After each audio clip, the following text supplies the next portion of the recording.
Okay.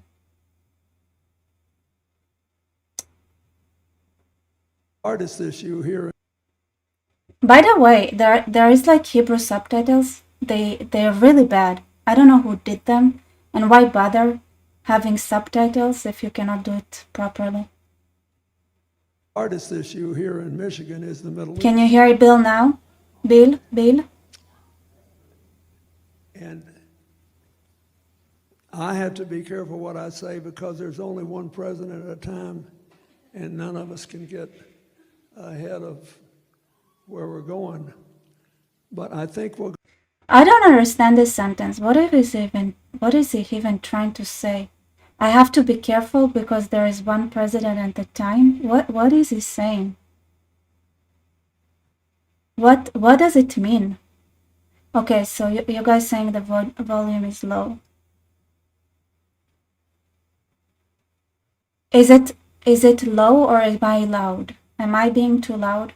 I'm gonna lower myself because I feel like I'm the one that's too loud.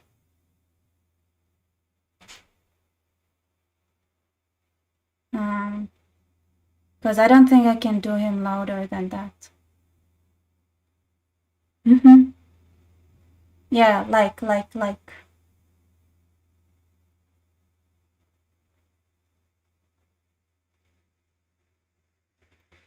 Okay, so let's hear that again from the start.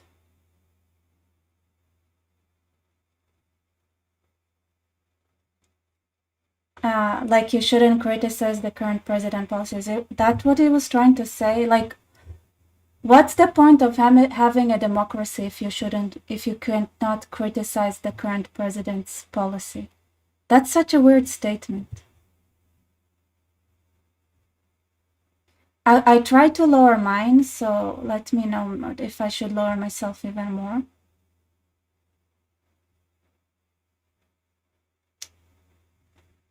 Old presidents should refrain from criticism of current presidents. Is it like a law?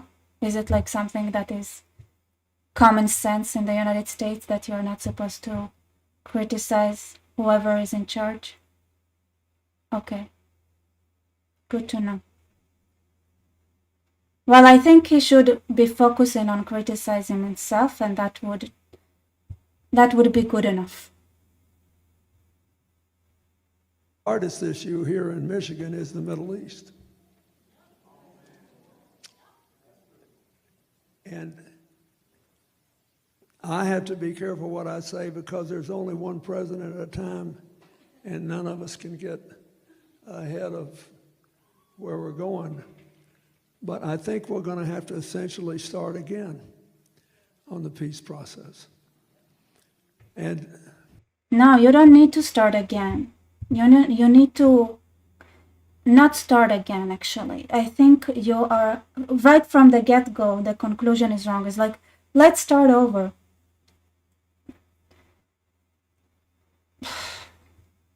Okay. I understand why young Palestinian and Arab Americans in Michigan think too. Oh, yeah, okay. I understand why young Palestinian and Arab Americans in Michigan think too many people have died. I get that. But if you lived in one of those kibbutzim in Israel, right next to Gaza, where the people there were the most pro-friendship with Palestine, most pro-two-state solution of any of the Israeli communities, were the ones right next to Gaza. So here's a statement that it starts with. It's like, listen, those people that were targeted, that were living around Gaza, were the most pro-peace people ever, like the most delusional, acid-taking. Actually, maybe I should tone myself down. The most hopeful, optimistic, not at all like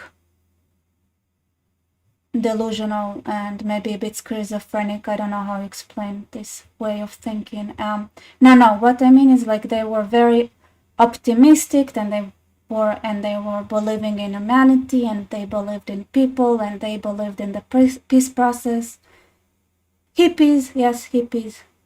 And those were, and I think I say it almost every live, that it's pretty easy to open up a map of voting in Israel, and you can see every neighborhood, every voting booth, who voted for what, and there are no statistics that are so delusion leaning, peace and love and oriented, that are like the people who live in the Gaza envelope, what Israel would call the Gaza envelope, that were around Gaza and were the targets of Hamas.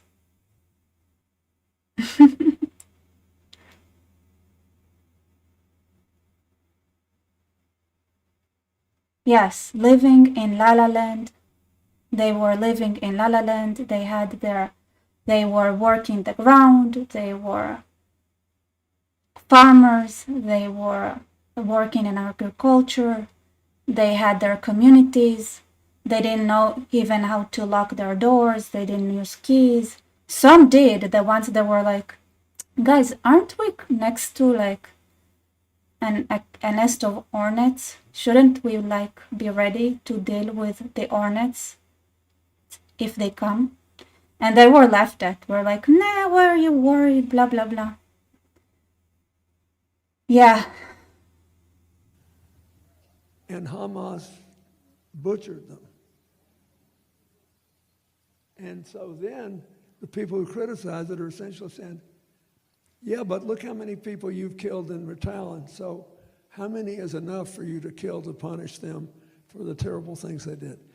That all sounds nice until you realize, what would you do if it was your family and you hadn't done anything but support a homeland for the Palestinians and Yeah, like the biggest cheerleaders, they believed in a homeland for Palestinians more than Palestinians believed in a homeland for Palestinians.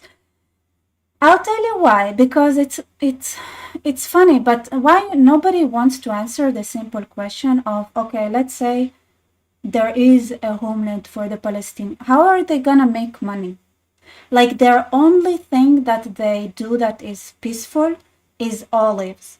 Do you think a country in the modern era can exist via olive production with the way they are managing themselves in the society, and with them getting so much aid from the outside and having absolutely no birth control or anything? Like, do you think you can have a sustainable population of olive peace loving, I don't know what kind of people they imagine them to be? It's not gonna happen.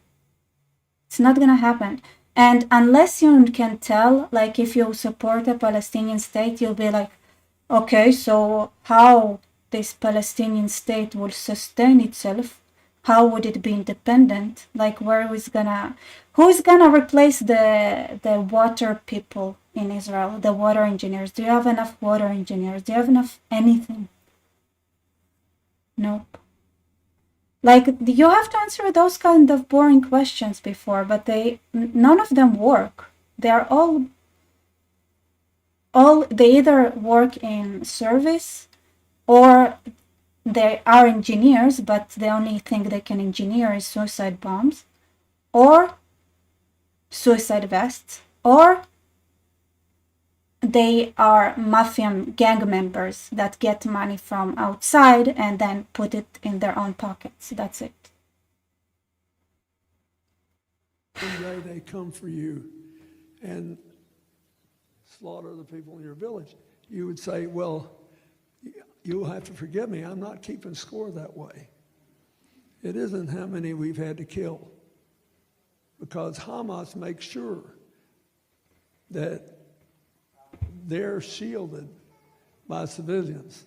they'll force you to kill civilians if you want to defend yourself. And look, I worked on this hard. And the only time Yasser Arafat didn't tell me the truth was when he promised me he was going to accept the peace deal that we had worked out, which would have given the Palestinians a state on 96% of the West Bank and 4% of Israel. Here's the thing, the interesting thing is that when he accepted the deal, he went to the people and said, hey, that's a great deal. We're gonna have a terrorism infrastructure in a way that can destroy the whole of Israel super easy if we just accept this statehood. And that was answered with the intifada, with the second intifada. Like that was the answer, is like, oh no, like no way we can have any kind of agreement with them. Even if it's temporarily so, just so you can have a terrorist infrastructure to annihilate the rest of the land. And they got to choose where the 4% of Israel was. So they would have the effect of the same land of all the West Bank. They would have a capital in East Jerusalem. They would have I can hardly talk about this. Okay, guys, only wrong answers. Why can he hardly talk about it? Like, what did he mean by I can hardly talk about this? I'm gonna pause here for a sec. I'm gonna replay it a little bit, and I want you guys to answer like, why is it hard for him to talk about it? And slaughter the people in your village. You would say, well, you'll have to forgive me, I'm not keeping score that way. It isn't how many we've had to kill, because Hamas makes sure that they're shielded by civilians. They'll force you to kill civilians if you want to defend yourself. And look, I worked on this hard. And the only time Yasser Arafat didn't tell me the truth was when he promised me he was going to accept the peace deal that we had worked out, which would have given the Palestinians a state on 96% of the West Bank and 4% of Israel, and they got to choose where the 4% of Israel was. So they would have the effect of the same land of all the West Bank. They would have a capital in East Jerusalem. They would have I can hardly talk about this. Okay, let's see why he can hardly talk about this. What are you guys saying? I kind of want you to answer just wrong answers. Oh, he was blackmailing. Well, that's true though. Maybe that's why he can't talk about it, because he was blackmailing Israel. That's why. Those are real answers. This is true. Wait, what is it? Sorry, I just pressed on something random. He's good at feigning emotion. Yeah, maybe that's why. He's too old to talk. Yeah, I think so too. He's too old to talk for sure. He screwed up, that's why. Do you think he's just ashamed because he's like, I cannot believe I was fooled? Or is he like embarrassed because instead of getting the glory that he thought he would get for screwing up Israel and finding some sort of a fake solution, he thought that it would take only after his death for Israel to get annihilated, and then for him to not ever see the consequences of his actions in any meaningful way? Or was it because I feel like now that he screwed up so badly, he screwed up in a way that, okay, now everybody is shifting towards, hey, he did a mistake, but this is happening when he's still alive, which maybe sucks for him. That's why he's sad. I don't know.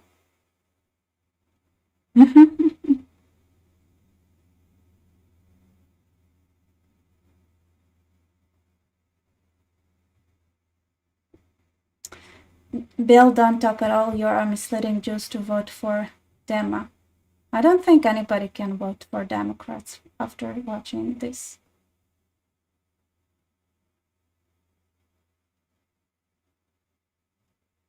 Ploni Talmoni.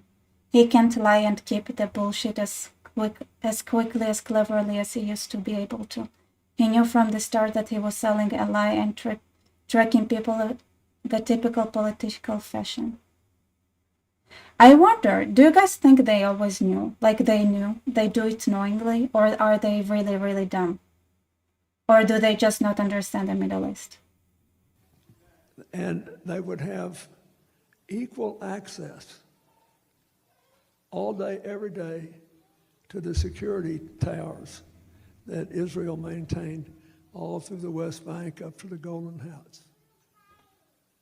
All this was offered, including, I will say it again, a capital in East Jerusalem and 2 of the 4 quadrants of the old city of Jerusalem, confirmed by the Israeli Prime Minister Ehud Barak and his cabinet.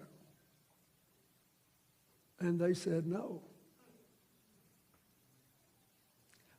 And I think part of it is that Hamas did not care about a homeland for the Palestinians. They wanted to kill Israelis and make Israel uninhabitable.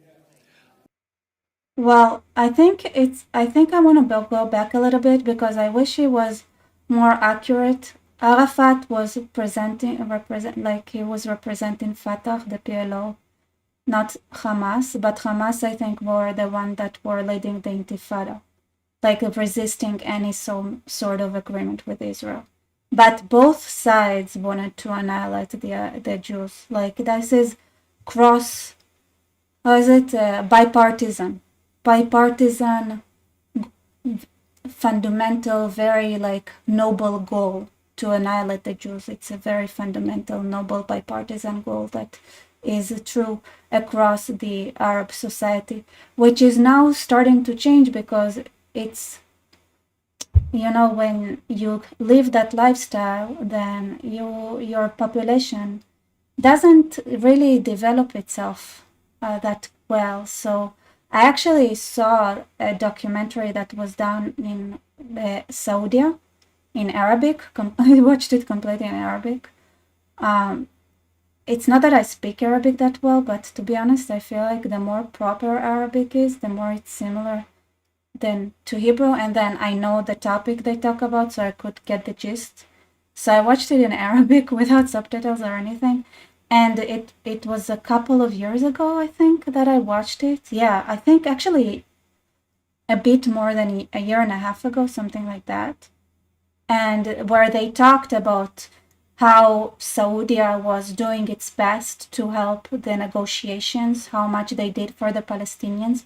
And no matter how much the Saudis did for the Palestinians would always betray them and demand more, and to the point where it doesn't matter how much the Saudis tried, it was like a dead end. And this is why they think the right thing to do is to move away from the Palestinian cause, because it's holding them back.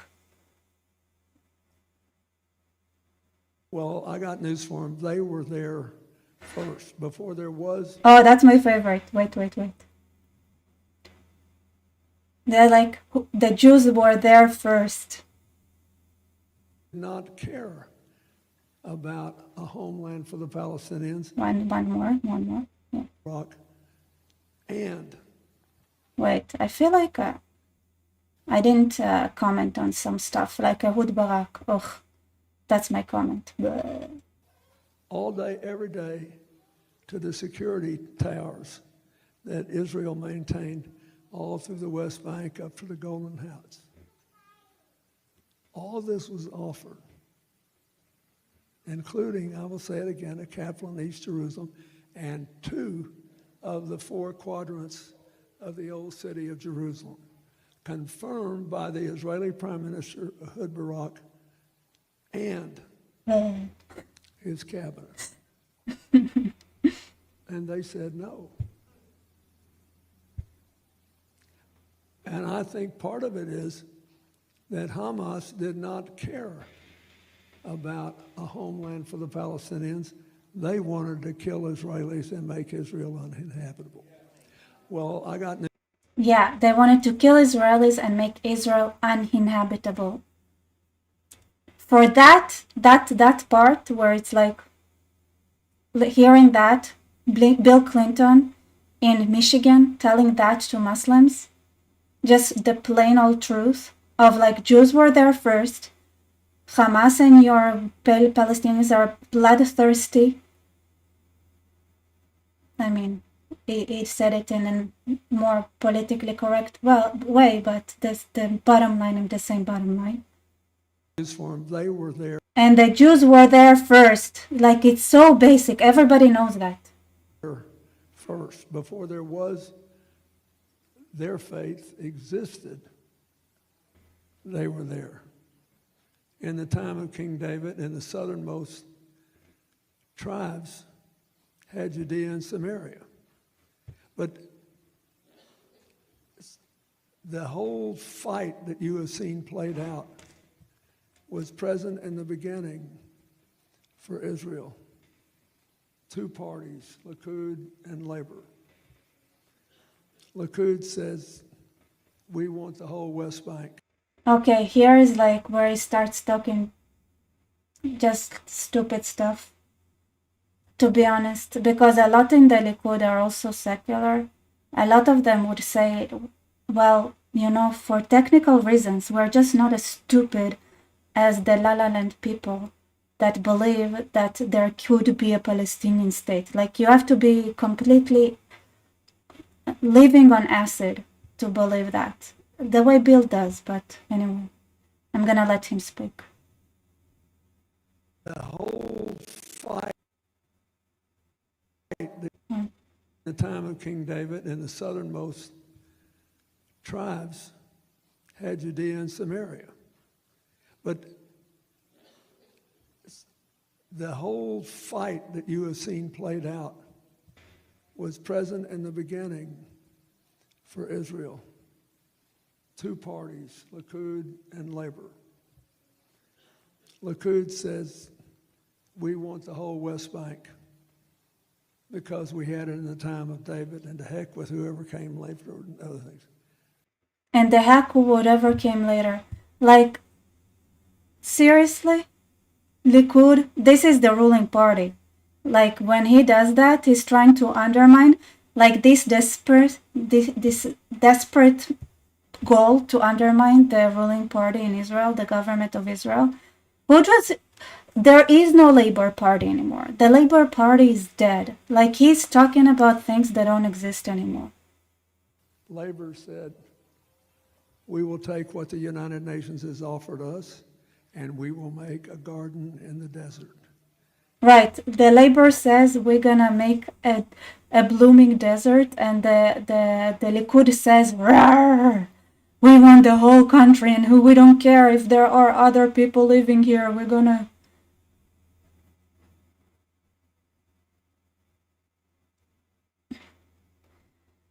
I mean, I guess this comes from the people who think that Trump is Hitler, so at least it makes sense in that manner. And we will have friends, and we will work through it. And they did. David Ben-Gurion. They're still fighting this fight today. And so here's what I want to tell you. I'm going to do everything I can to convince people that they cannot murder their way out of this, neither side. You can't kill your way out of this. Yes, you can. Like, I disagree with the premise. Indeed, actually, if you take a look in history, killing your way out of things was a very common, very successfully tried way of getting your way. And that is, you know, I get it. It's not popular. It's not a cool idea, but it works. So just use a different tactic, I would say. I just don't like when people lie, no matter how they do it. Yeah, killing your enemy is very effective.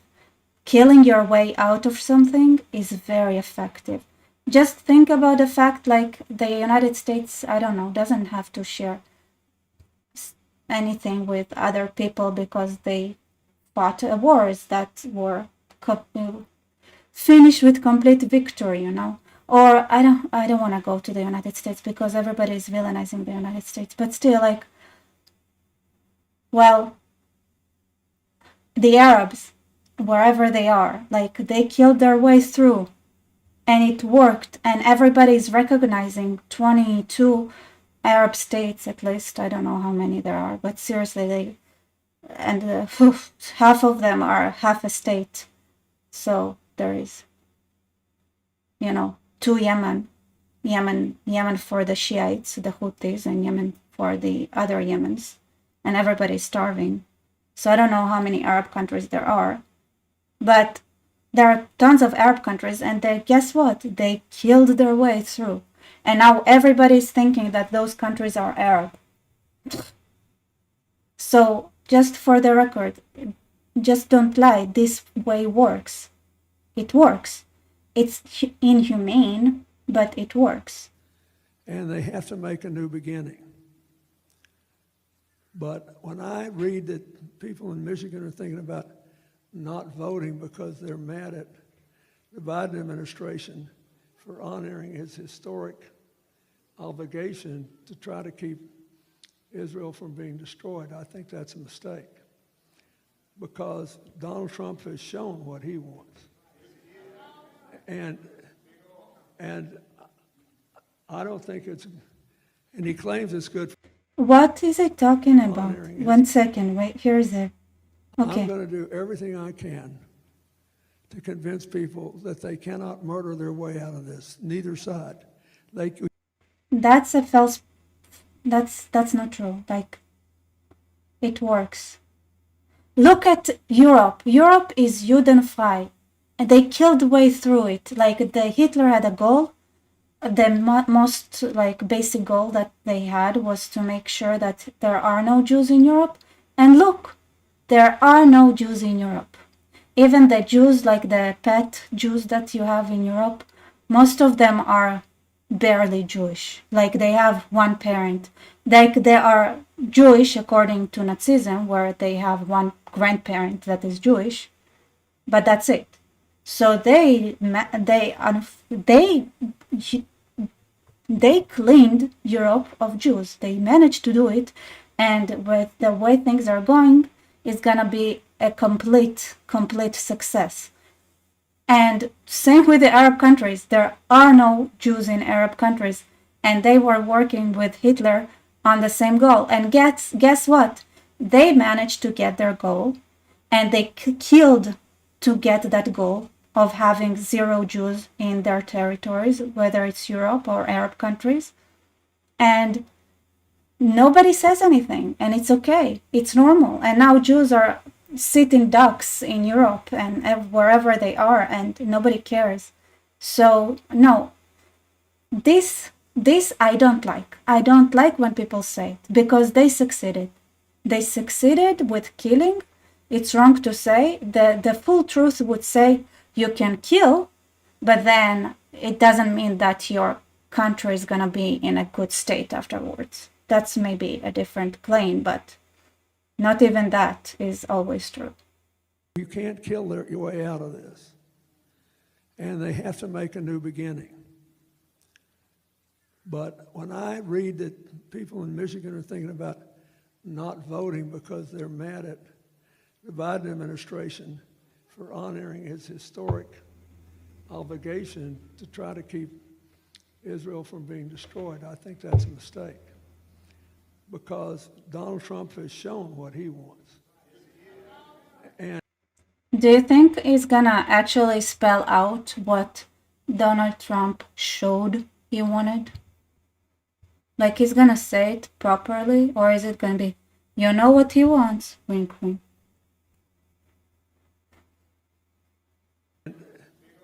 And I don't think it's, and he claims it's good for Israel, but I don't think it is.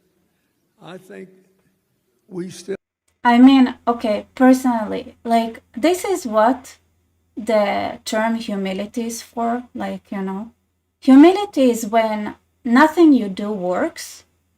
So you take a step back and say, you know what, I might not be the expert when it comes to this topic. Yeah. We'll have to find a way to share the future. We cannot kill our way out of conflicts. But we do have to fight our way to safety. And make no mistake. Okay, we do not kill to get out of conflict, but we do have to fight to get to safety.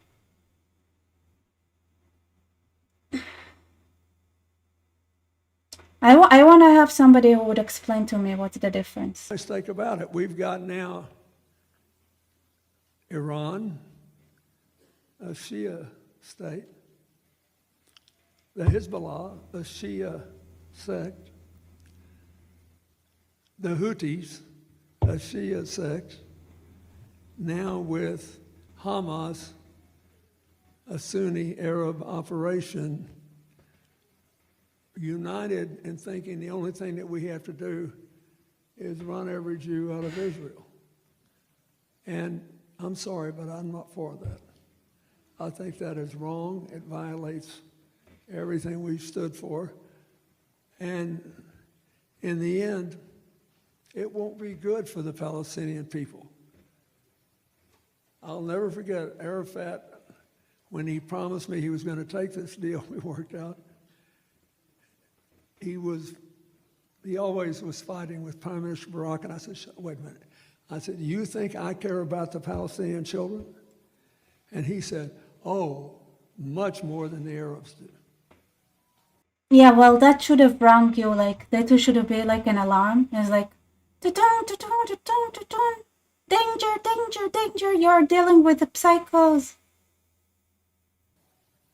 He said, they only care about us when they need to blame America and Israel for their people being upset in the streets. This is for. Yeah, oh my God, I love that sentence. I mean, it's obvious, but it's the same with inside the Palestinian society, which to me it's like, okay, you can tell half a truth, but you cannot continue the all the way to get to the real truth. Far more complicated than you know. And all I ask you to do is to keep an open mind. But Kamala Harris has said that she will try to negotiate an end to the violence, an end to the killing, and a new peace process. She said she's gonna try to do what you did and failed to do and you think she's gonna be better than you, because personally, I think that you're just crooked and corrupt, but whatever you are, she's like 10 times or 100 times more than whatever you are. And that ought to be enough. Okay. That was such a joke. Incredible. What a joke. Okay.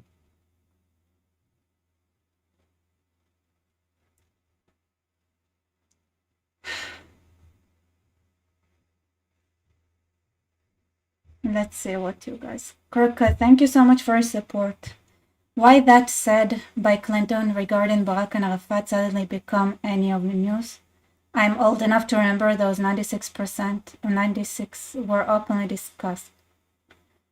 I think because he said it in Dearborn, I think, or whatever. He said it somewhere in Michigan to a Muslim crowd, and I think it became it was surprising to Israelis that somebody is telling Muslims like, you guys are not 100% okay, which apparently is a surprise these days.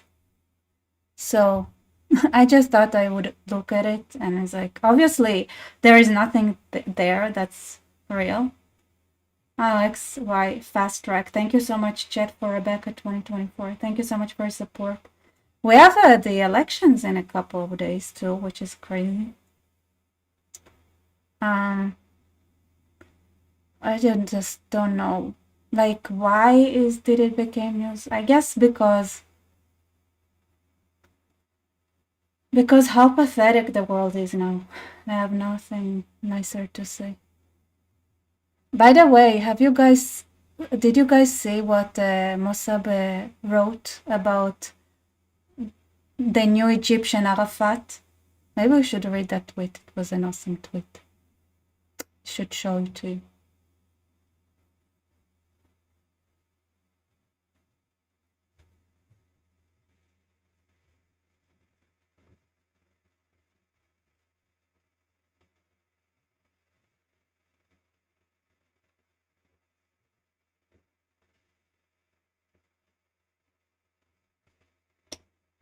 Mhm. I also want to go through a little some things that were happening lately, but yeah, let me show you this tweet first and then let me find it on X.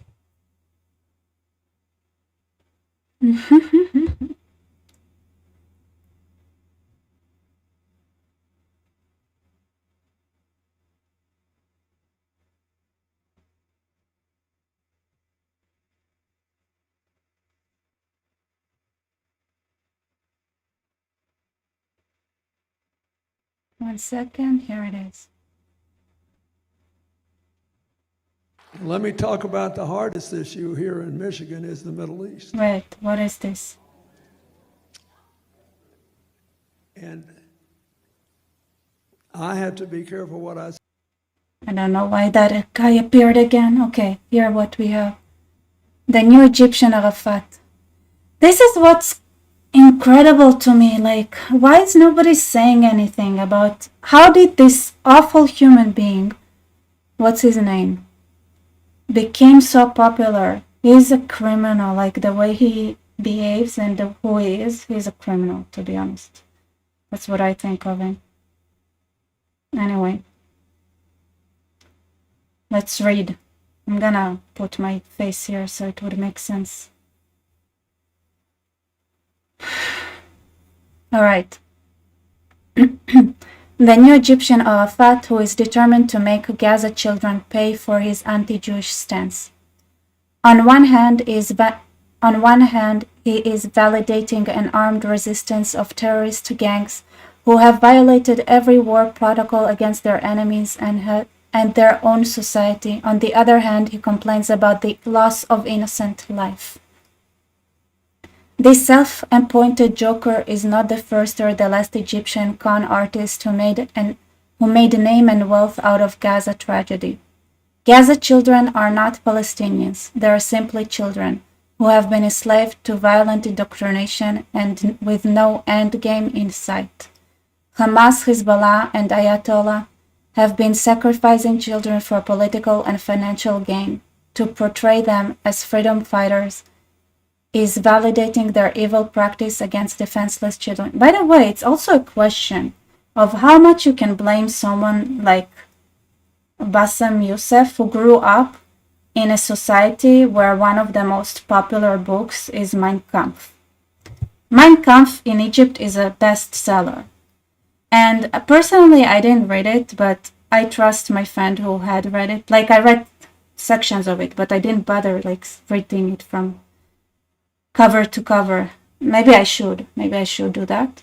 And it was like, but I trust my friend who actually did it and said the most disappointing part about Mein Kampf, or I don't know if it's disappointing, but it's the fact that it's written for idiots. Like, the writing is awful. The writing is for stupid people.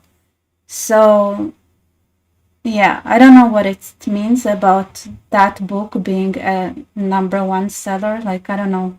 It's a bestseller. I don't know what number. I kind of am curious now. Let me check it real fast. Let's say Mein Kampf sells in Egypt.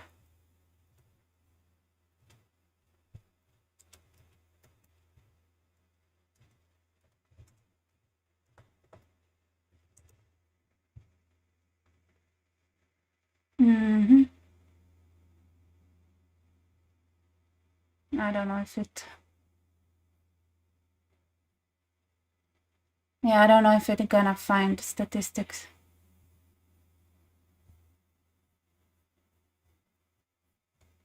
Let's see. Okay. As Cairo Book Fair opens, Israel expresses concern over persistent anti-Semitism. Works at state-run event have included Mein Kampf and Protocols of the Elders of Zion, another amazing book, I'm sure, with a new book on the history of Zionism showing hook-nosed Jews on its cover. First of all, I have to say, it's one thing when Europeans are making fun of Jews for having big noses or hooked noses.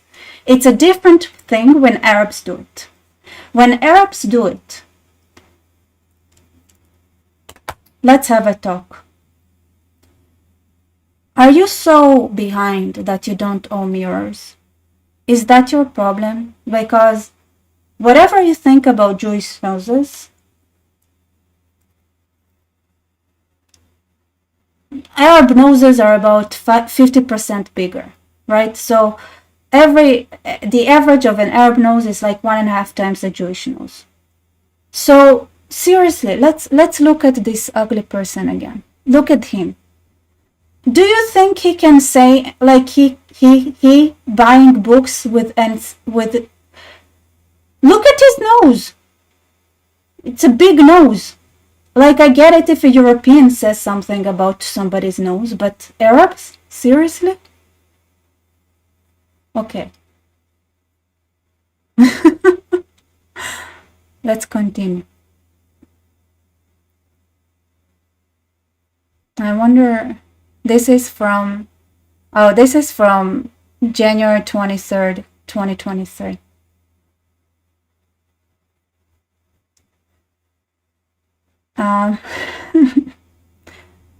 So we are worried about the persistence of anti-Semitic features in Egyptian society, which is incredible considering how Egyptians look like.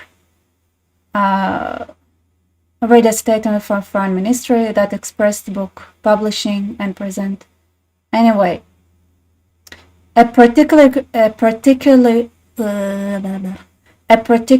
egregious example is a new book on the history of Zionism. Its cover featuring caricatures of hook-nosed Jewish men rubbing their hands together as they appear to plot against Egypt. You know what? I'll just do something. You know what I'm gonna do now? Here.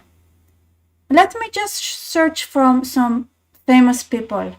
Mubarak, for example. How does Mubarak look? I just wonder how his nose looking like.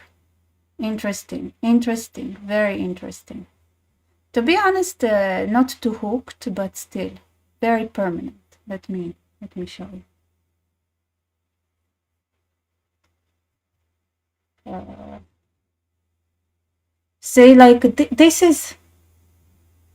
Those are noses. Okay. Let's see. Look at Assisi, for example. Assisi. Okay. Very wide noses, I can see. Okay, interesting. Yes. Let's look at that from the side.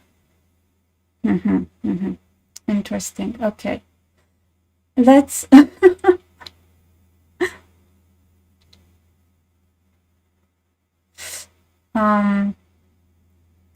anyway, I don't know if they should make fun of anyone's noses, really. I mean, compared to, I guess the Egyptians, their noses are more wide than they are crooked. I guess crookedness, maybe Iraqis have more, classical Jewish portrayal, but, they all claim to be Arabs, so I don't know, like, anyway.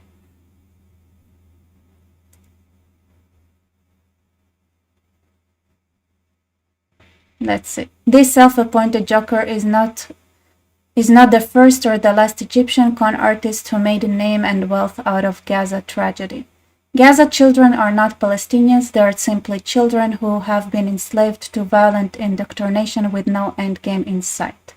Hamas, Hezbollah, and Ayatollah have been sacrificing children for political and financial gain. to portray them as freedom fighters, as validating their evil practice against defenseless children. As long as the Palestinians' foreign agents continue to push their self-agendas through the cause of Palestine, innocent children will continue to suffer the consequences of this vicious and bloody game. If Bassem Youssef wants to end Israel, a superpower, a multi-ethnic democracy, an ancient nation and sovereign state, then I guess he joins the resistance on and fight an honorable fight against what he believes as an evil stateless nation. Propagating in comfort, expecting from others' children to die on behalf of Bassem's selfish gain is much greater evil than the terrorists' worst war crimes. Yeah, but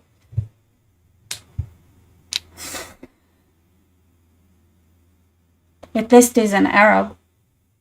I don't know what the excuse of people like, what's his name? Piers Morgan is. Here's the thing that I want to ask you guys. Don't you think like these people, like we can say whatever we want to say. Yes, they're adults, but he grew up probably reading, like his parents were probably reading him like the Protocols of Elders of Zion and the Quran and Mein Kampf to fall asleep. And he probably grew up believing there is a Jew under his bed. And if he doesn't behave, then a Jew would come and attack him and things like that, you know. Just normal things. And he still believes it. It's normal, completely normal. The only thing I don't understand is like, in comparison, right? In comparison to those people, it's supposed to be that Mein Kampf is not a very popular children's book in the West. And yet, people like Piers Morgan, listen to this con artist with like his big googly eyes, his big empty eyes, which are like glazed. They're glazed because they're like glass, because there's complete emptiness behind them. But I don't know, and I think we should, I don't know what to say. I guess it's entertainment. People find it entertaining. People like low-level entertainment. Just, that's the truth. Danny Braids. What about UNRWA finally getting banned? Yes, Todalal, thank goodness. Thank you for your support, Danny. And Kirka, thank you for support. Rebecca Deer, Mein Kampf book is kids reading comparing to Quran, and Quran is even bigger bestseller in Egypt, I guess. Yeah, well, I think Mein Kampf is for kids. Like this is what they read to kids. This is for children. And then when they get older, they read the Quran, which is a bit more complicated. But is about the same level, right? It's also the same content. It's not that much different. Also, like, did you guys, I found this Reddit, somebody who is so random, maybe I should do it some other time. I just found this incredible Reddit post where somebody wrote down all the commandments that are repeated the most in the Quran, and reading those commandments are like, wow. It really puts in perspective how different, for example, the Torah and the Quran are, and how stupid the Quran is. Kind of wanna the most repeated. I think I can find it. But first, commandment in the Quran. I went through the Quran and wrote the most repeated commandments. I kind of want to do a live about it, where I'm kind of... By the way, YouTube is getting worse, yes. I don't know, YouTube censors a lot of things lately. I don't know if anybody sees my channel anymore, to be honest. YouTube is being pretty evil. But anyway. Yeah, I'll go through it a little bit because I want to kind of compare it and see if there are parallel commandments in the Torah. But okay, let me show you. I want to show you something else. This one is lovely. Okay, so this is Israeli warship that is sailing through the Suez Canal. And those people who film it, like they're cursing the Egyptian government for obviously for cooperating with the evil Jews and calling them traitors and stuff like that. Damn it! Like, this is where I think, I've been looking lately. There are a lot of talks about what is the best way to have a government, which government is the best. I'm thinking, like, imagine giving these stupid people democracy. Okay, their country is about to collapse. Their country is about to collapse. Everything they make, all of their income comes from the Suez Canal, which they need to keep open.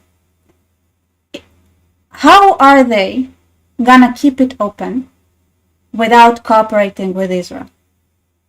Which obviously they don't really care about it because they really like asking for money from European nations who are afraid from the day that Egypt will collapse. But they watch it and curse the government while not understanding that they are shooting their own foot. It's like, but it's the same everywhere. Like, it's the same everywhere. It's also the Americans that like, let's be separatists. I had a comment on my video where I criticized the United States, and he said, like, I think the America and I had this comment, I think it said something along the lines of United States and Israel should cut ties completely. Like, that would be better for both countries. First of all, do you understand what it means to cut ties completely? Cutting ties completely is something extreme. This is enemy country status. Only with enemy countries you don't have any ties. That means nothing when it comes to information, no technology sharing, no startup sharing, no trade. This is what it means to cut ties completely. And when you say cut ties completely, do you understand what cutting ties completely means? Do you understand that Israel has technology that it can sell to your adversaries? Because this is how the world works.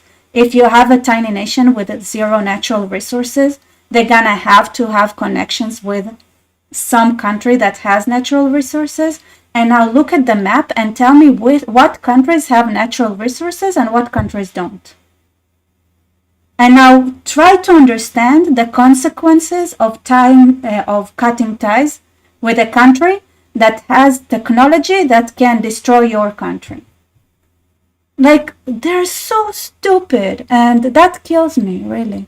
And what hurts me more, because I thought about it, like, even people like my youngest sister, she wouldn't, like, if she hears me talk about politics or history, she runs away.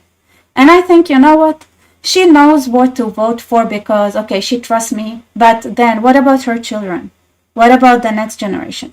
At some point, I'd be like, girl, you have no more excuses. You're gonna sit down and you're gonna listen to all the lectures, and you need to know history and you need to know everything, and there are no more excuses because every generation is obligated to teach the next generation, even if they try to run away, like my sister tries to run away. I personally, like, I did my thinking. I was like, at some point in her life, I'm gonna grab her and make sure that she knows things. She knows, because this is what you have to do as a responsible citizen if you want to have democracy. It's a luxury to not know anything that you can only have if you have a system where you have, I don't know, trusted aristocracy system. But if you want to be a free person and live in a free society, then you have to do the boring stuff. You have to sit through civics class, which is the most boring class, to be honest. and try to understand what it means. But people don't do it, and this is the result, like, these idiots.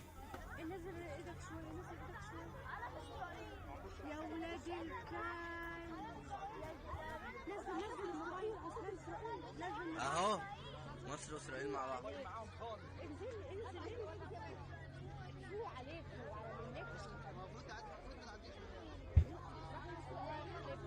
Anyway, yeah, that's the.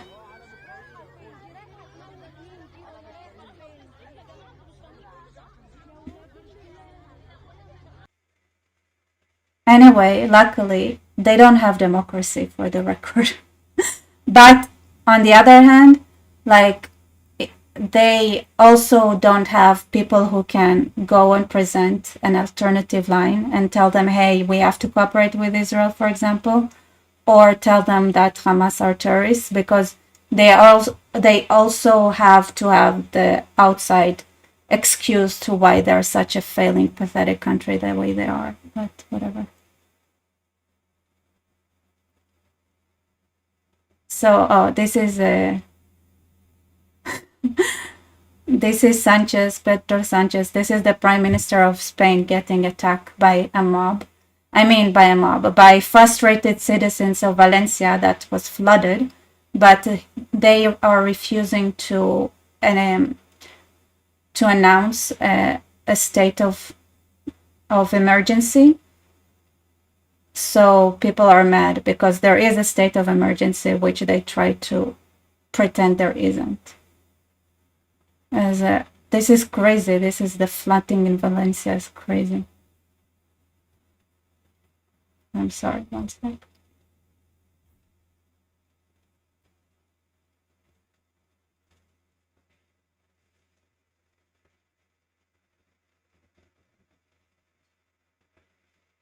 That's crazy.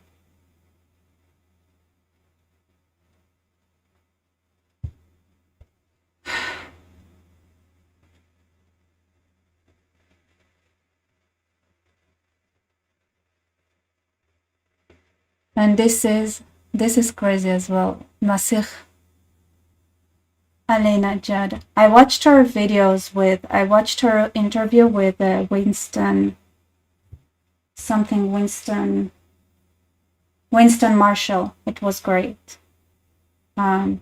She is an anti-Iranian regime activist. So in Iran, a student harassed by her university's morality police over her improper hijab didn't back down. She turned her body into a protest, stripping her underwear and marching through campus, defying a regime that constantly controls women's bodies. Her act is a powerful reminder of Iranian women's fight for freedom. Yes, we use our bodies like weapons to fight back at a regime that kills women for showing their hair. It's an interesting protest because I'm like, in my mind, I think about the stupid protests where like women are like showing their titties like, I'm a whore. And then they protest about nothing. She actually has a real protest to make. And what's crazy, like when you do something like that, which it's not like she's naked either, but she made a statement that is hard to ignore. Danny Braids, you think Iran might be attacking Israel soon? Yeah, they promised. Actually, we were talking about when do we feel like the best day is for them to attack. I don't know. I have a feeling they're gonna do it on my birthday. I was thinking. So, ideally, according to a multi-people conversation, people are like, maybe the best day to do it is Friday because Saturday you don't work on Saturday, and after that people go to work anyway, regardless, because you have work the next day, even though you might get attacked by Iran. So yeah, it's just a matter of when, and the hope is, I hope it's gonna be okay, right? I have a feeling they're gonna try to really, really go extreme this time. Maybe try to get unconventional weapons as well, but Yeah. Is it? Is it? Oh, you guys are. Is it gonna be on my birthday? Is it egocentric? Somebody's saying it might be on Tuesday, so it might be on the when the yeah. Actually, yeah, we have the American elections this week.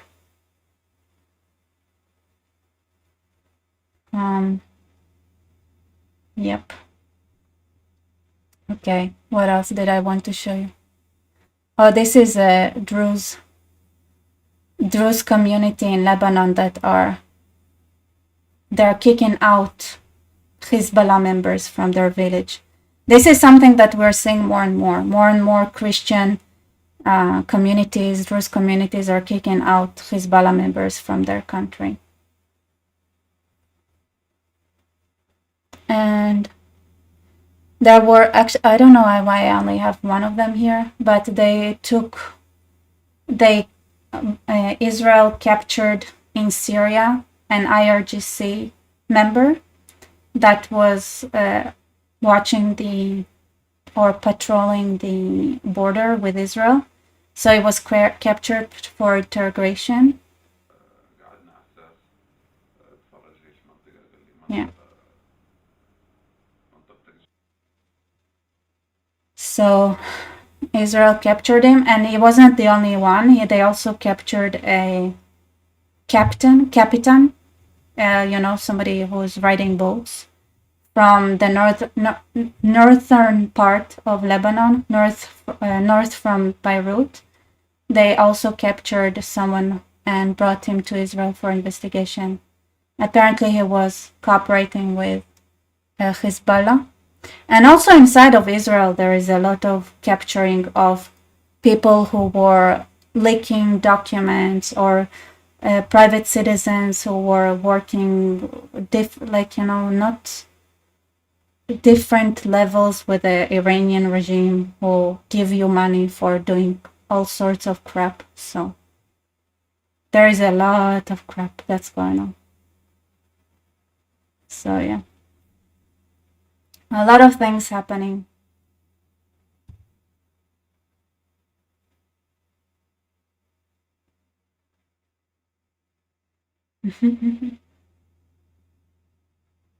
I see you guys are saying here.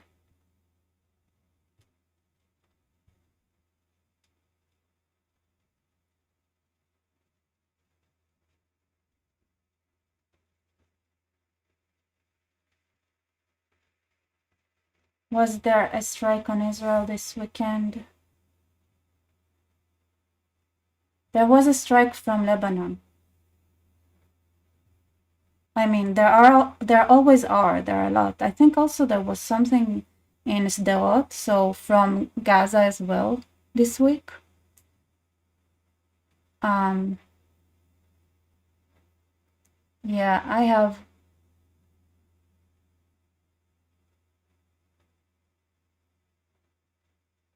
basically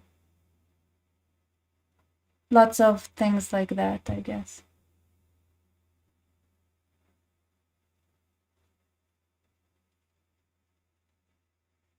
All right, you guys, what are you saying?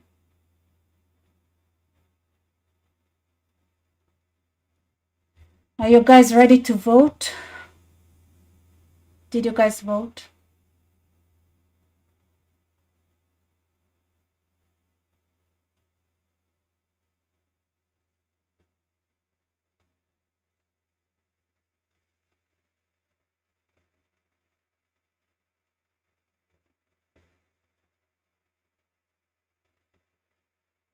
I actually want to see. Oh, you guys, I forgot. What I completely forgot I wanted to share with you the Reddit. Let's go through a bit of it.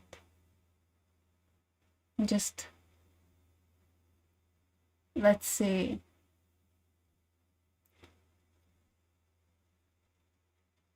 I'll vote tomorrow, Michael. Yes, good luck voting. Rebecca, thank you so much for your support. It's a very crazy time. Do you feel overwhelmed with everything Now, is Prince William going to make history by becoming the first British monarch since Henry VIII to break official ties with the Church of England by not I hate its it head. that That's it right. William starts. attends services at significant times. I know you could hear it. Sorry for it. Just, I need to clear it. Oh, yeah, there are.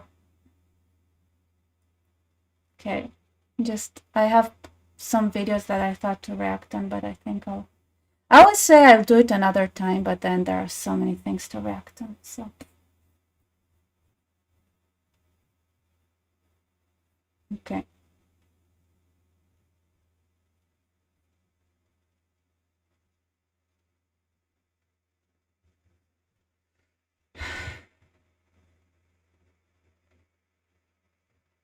Daily dose of gaming. Stop supporting the United States. They are planning on a cunning plot to divide India.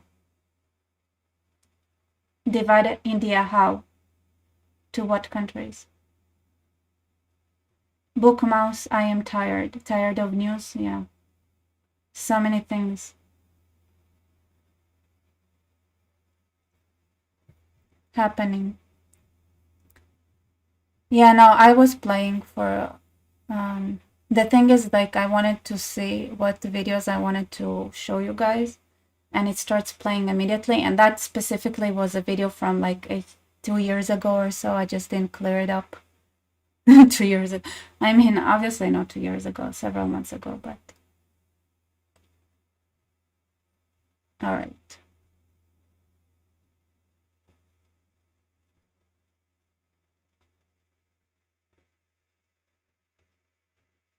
Here is a thing I wanted to show you. So this is the I went through the Quran and wrote the most repeated commandments. Believe in God 336 times. Which I kind of wonder, like, oh, there is a doc. Do you think I'm gonna... Here, let's see that. I want to see exactly how it's worded. That's amazing somebody did it. I think I should have like a live just going through it, because I want to compare it to similar, or how not similar it is. Here, believe in God. Okay, don't persist in disbelief. Don't say you believe in Allah and the last day when you don't. Believe and do good. How is it believe in God? Don't demand to see God with eyes. Don't reject Allah's sign. Believe and do good. Oh my God. Believe. Reject not faith. That's a very interesting list. Oh my God. I want to go through that. What do you guys think? Should I do it? Like, should I have a video going through that and comparing it to maybe quotes from the Torah and stuff, see if it's comparable?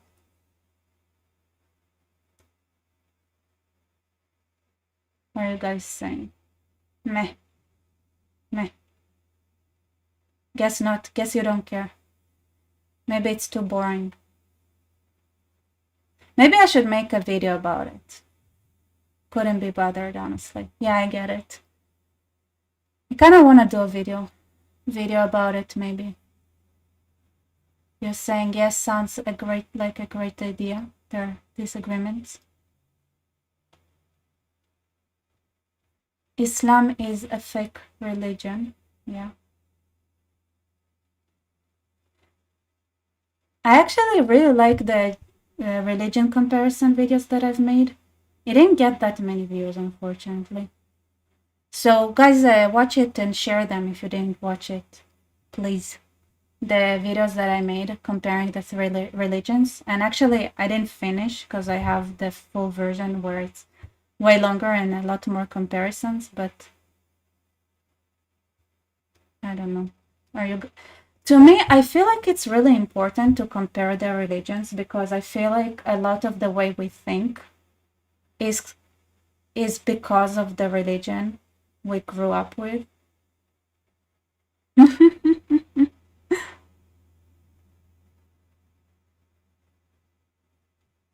What's happening, Elon Musk?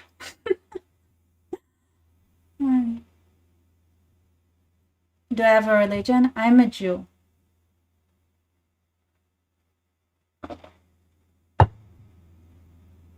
But I don't have, how do I describe it? I I don't see it as religion. Or I don't like the religious Judaism. I dislike everything. Like I have a list of everything I dislike that was added to Judaism. And everything I was like, I feel like it's foreign influence, from the concept of Messiah. I don't like it. To the 13, the you have to believe in God, something that the Rambam had decided. I disagree with it. I feel like I can tell, like a lot of the things the Rambam wrote and said, I was like, you just live among Muslims, and the way you think is because you live among Muslims. And that there are other things that are like, okay, this is Zoroastrianism, or that is Christianity, or this is something that is influenced by. And it's not that it's always bad. A lot of times it's not bad, but a lot of times I'm like, ugh, I just don't like those elements. I feel like they're forced, you know? So when people ask me, like, I like Judaism, but I'm sorry, claiming there is Messianic Judaism is integral to Judaism, I disagree with that. Like, I would fight a person that claims that you have to believe in Messiah and like that it's integral to Judaism. Like, I would fight them with my life. Like, I hate this concept so much. Like, I hate it. It's like it's something that was brought for sure from the exiles when they learned about Zoroastrianism, where they have they have a messianic figure in Zoroastrianism. Maybe this is why it was developed. I don't know, but this concept I hate completely. Brandon Lefton, you have Jewish values, but you are not superstitious. Yeah, you could say that. Which is avodah zarah. This is what avodah zarah is, the superstitions. And there is a lot of talks inside, inside of Judaism, where a lot of people who worship the Jewish God or worship, they do it via superstitious means. Where it's like, okay, so you do it via superstitious means, and it's like, and a lot of those things are believing in messianic figures or all kinds of craps, that were added into Judaism in all sorts of ways. When I say Messianic Judaism is any sort of Messiah in Judaism, I don't mean like somebody who believes in Jesus. I'm not talking about Jesus. I talk about any form of Judaism that believes that there is a savior that would come and descend upon earth and would save the Jews. All of them, I believe, is avodah zarah, if you compare it to the Bible. And this is what I like. I think that Talmud is great, is amazing. And also, like, a lot of rabbinical Judaism is great and amazing, and it added a lot. And those things, they have to evolve all the time. But if you read, but it's like, you're just forcing your beliefs on Judaism. It's not an endemic. It's not inner. Yeshaya, what do you talk about Yeshaya? If is it pre-exile? I'm not sure. It's like it's mixed. What is when? Let me tell you when was Yeshaya.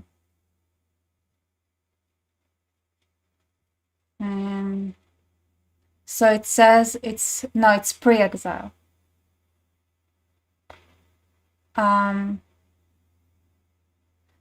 But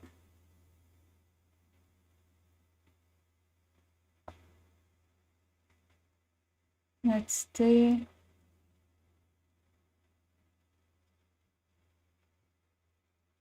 Okay.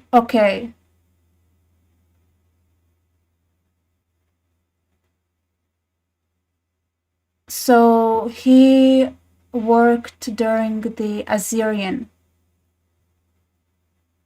Okay, so during the Assyrians, when the Assyrians were there, not Zoroastrians, but the Assyrians. So he's a.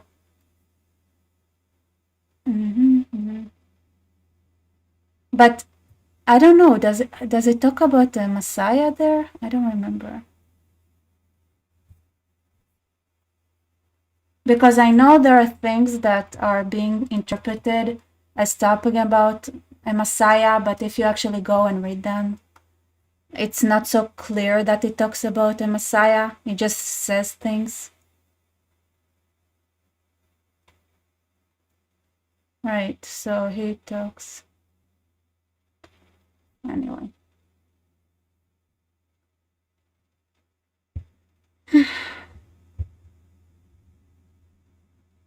I don't like it at all, to be honest, like in any way.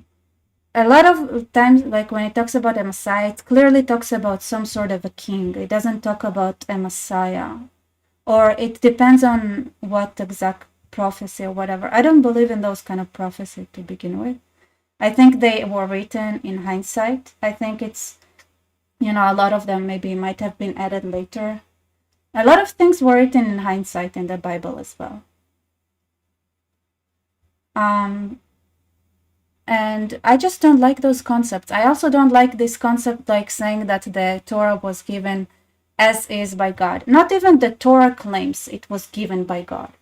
Like if not the Torah that like speaks about the Torah and talks about the importance of memorizing copying the Torah, and every person should have a copy of the Torah. But that doesn't, like, it's ridiculous. It's such a stretch.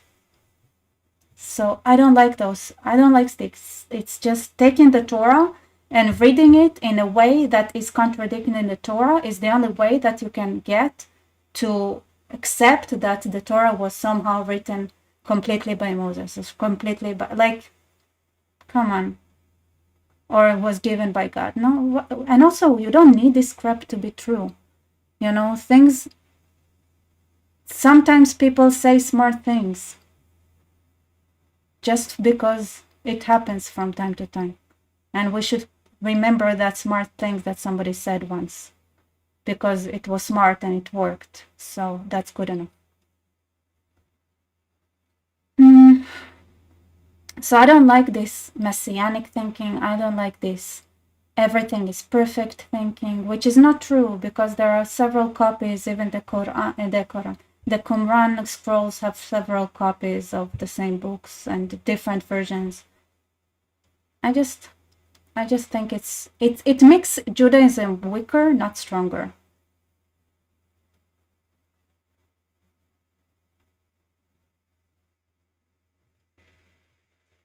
Rivka sounds like an fundamentalist Orthodox. Yeah, there are a lot of Orthodox that see it the same way I do. Like the same way.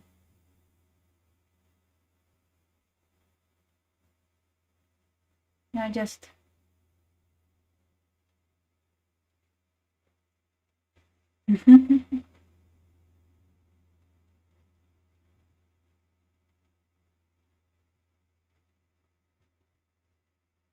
Moses wrote the first 5 books. It doesn't make sense that Moses wrote the first five books if you actually read them. Some things were written by Moses, some weren't. And even so, like, it was written so long ago, it was copied and rewritten and lost and went through fires, It's just ridiculous to think that way. But there is wisdom that is passed down from generation to generation that is fundamentally true. And it doesn't have to be by God. It can just be...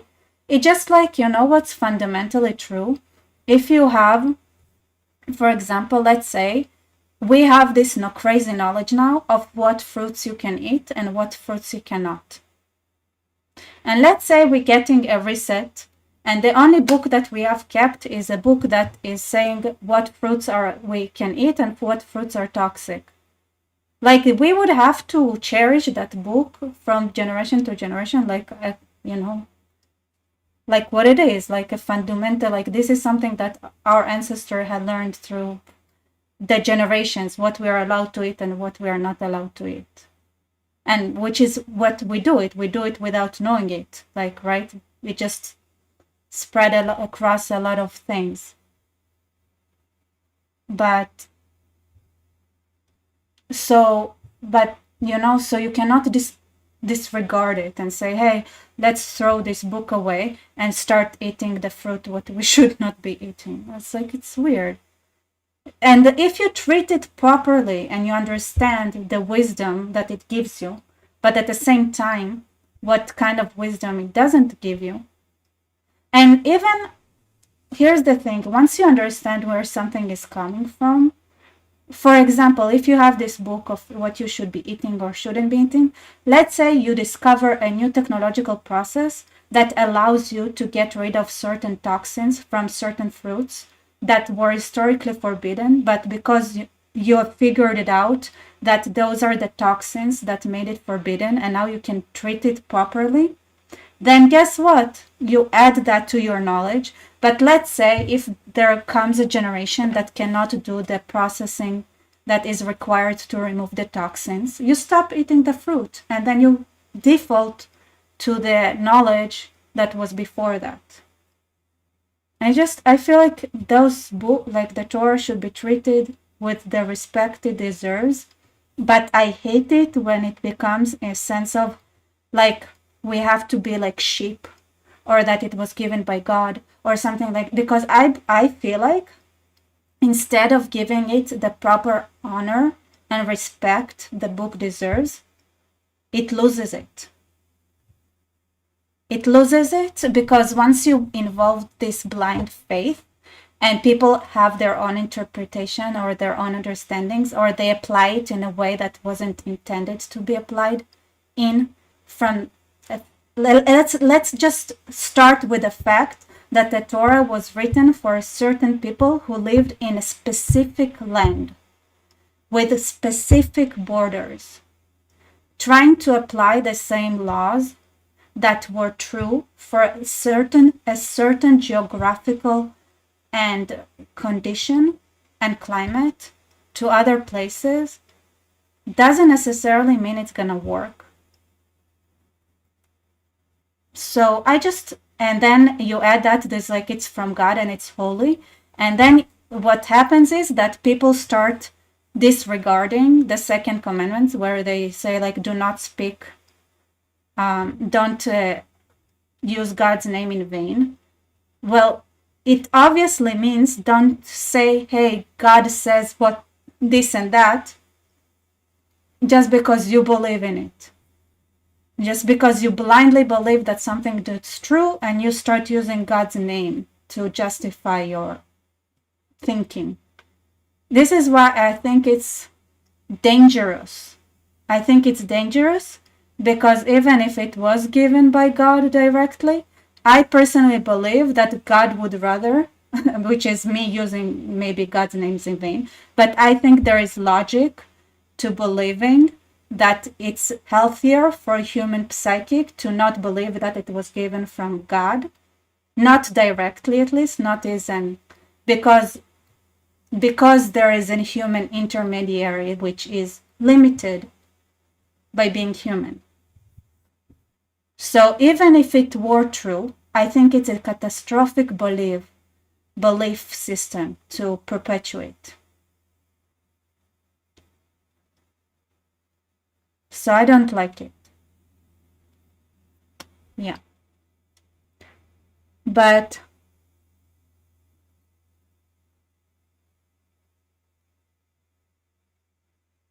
yeah, so I don't like those elements. So people are like, am I Jewish? Yes, I'm 100% Jewish. And I respect and I understand there is so much to learn. But I fundamentally think that those Jews who are fundamentalists or believe that it was given by God, I think they're dangerous people. That's what I think. Like they have dangerous thinking.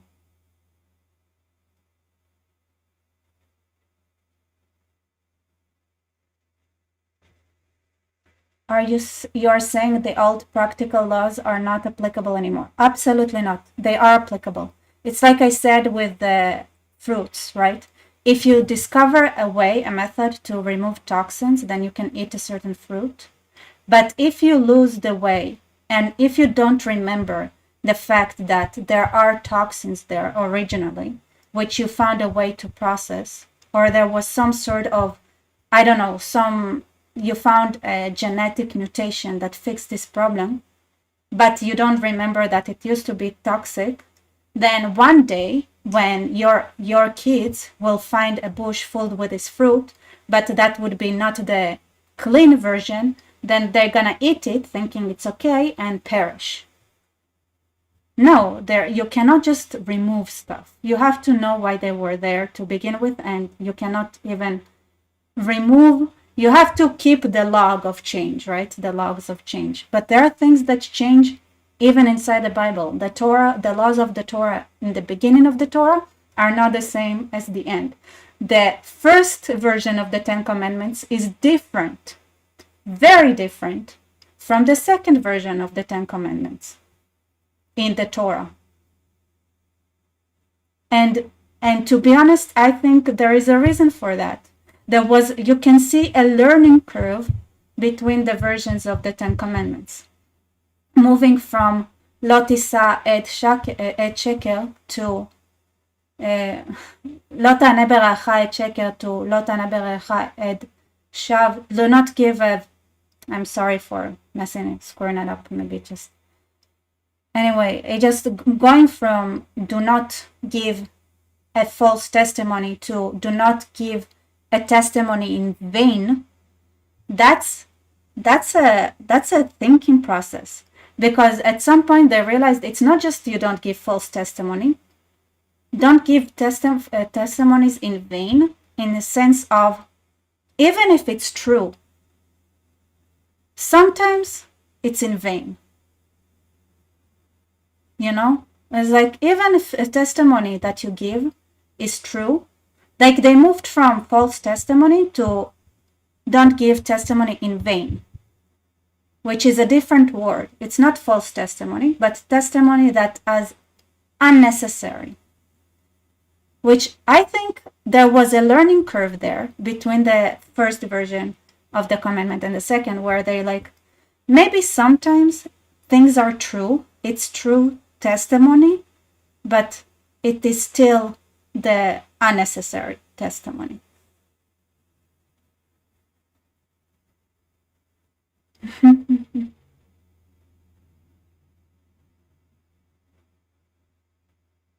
Which it's really easy to give an example there, false test, like how you have this learning curvature that in the beginning, okay, don't give false testimonies, like don't, but also giving true testimony, like, I don't know, maybe being gay is illegal, but it is illegal now, but does it mean it was the moral thing to do, to tell on your neighbor that they're doing something that is illegal for your own personal gain?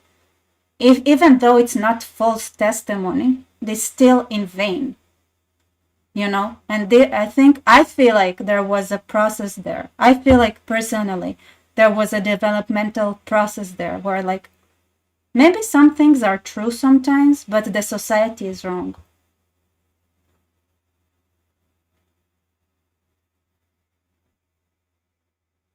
Anyway.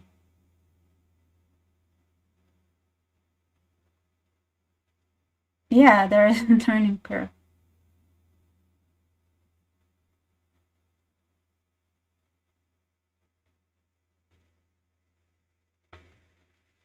So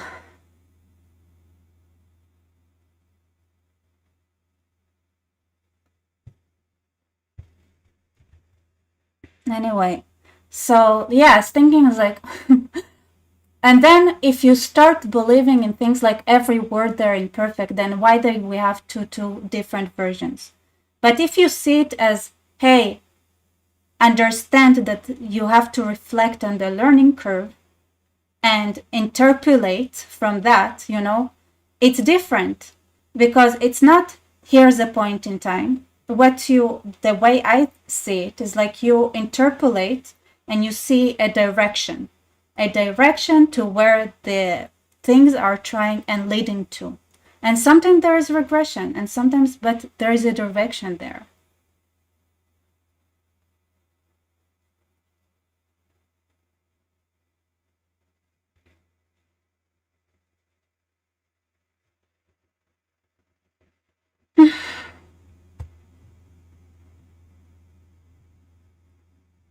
Rebecca is still young. Maybe she changed her. So why would I change my thoughts on the Messiah stuff? It's clearly unbiblical. It's not biblical, the Messiah bullshit.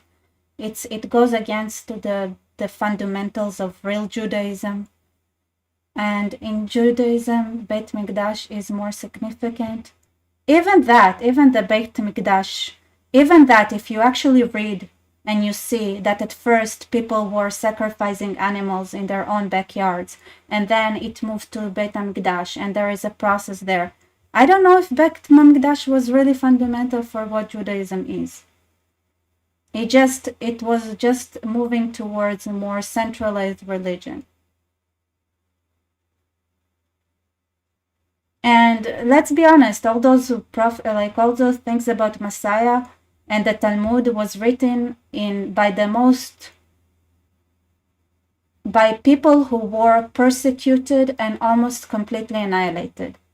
They wrote it with a sentiment that they were powerless and they had nothing they could do but to pray for some heroic character to come up and do what is needed to be done for them. And it makes sense for their psychology and for the place they were at to wishful think this way. But it's not the right way to go. Not if you have, if you go back to your numbers, like you grow your numbers, and then you go back and reestablish Israel, and suddenly you don't need a Messiah anymore. You don't need a Mashiach anymore. And Beit Mikdash, is it significant or not? The question was, is Beit Mikdash significant because of the psychological need of the people, or is it significant because it's really fundamental to what Judaism is about? And I don't think it's the same question. I don't think it's the same thing. And maybe it is true that it's something that we need, because psychologically people need that. The problem with the Messiah is that clearly it's not going to last longer than one generation. And Beit HaMikdash, I think, yes, it has a significant unifying, a very symbolic kind of thing for the nation of Israel. But I'm pretty sure this is the realm and the way you should be discussing that, It is important. It's also the symbolic for the victory of Judaism.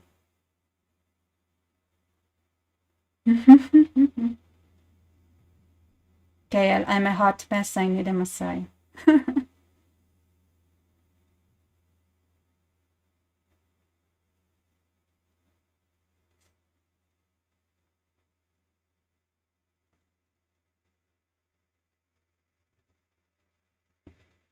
The Nubis girl, the real Messiah would be all of us when we realize our innate spiritual power to change the world's collective consciousness for the better, for peace.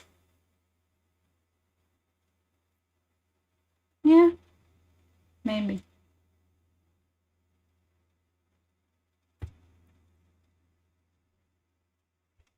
Anyway.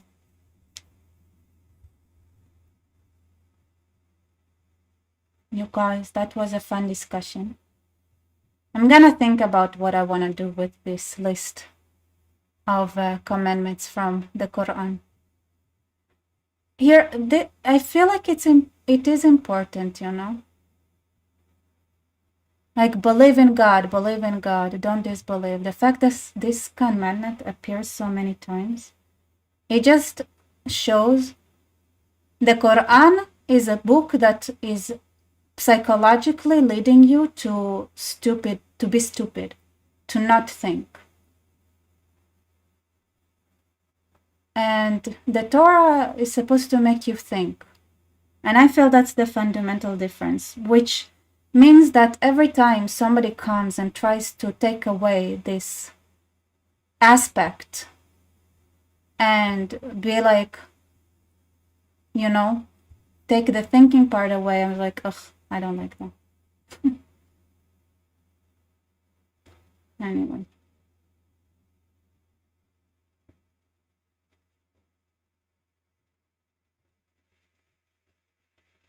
Splash. Yes, anything that shuts down the brain is bad. Yes.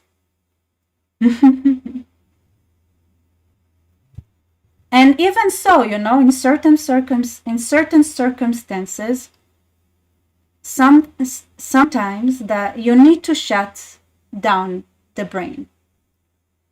Because here's the thing, there are circumstances where believing in a Messiah or spiritual power is your only choice, like genuinely your only choice. Let's say you're fed via an opening through a door and you're like trapped in a dungeon because you are a political prisoner and you are there and it's not your fault and you were blamed, and then there is nothing you could do, and all you could do is to pray for some sort of a savior, some sort of a miracle.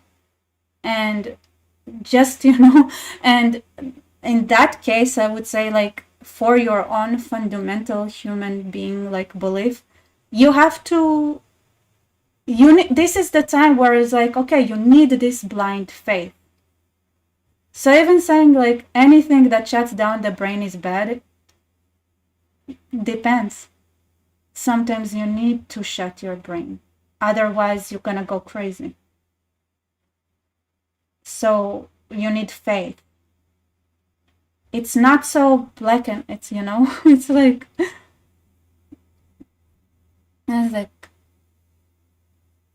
yeah, context matters. Context matters.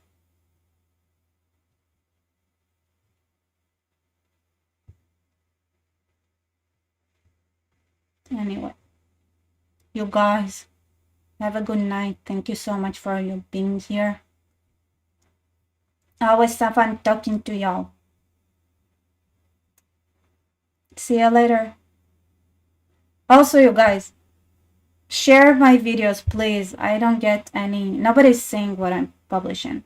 So whatever video of mine is your favorite, please share it. Just even go there and even just press on the share button and check that it's liked, and please share it with your friends. That would really, really help me. And consider joining my Patreon or the Buy Me Coffee. It really, really helps me making more content. All right. See you. Good night.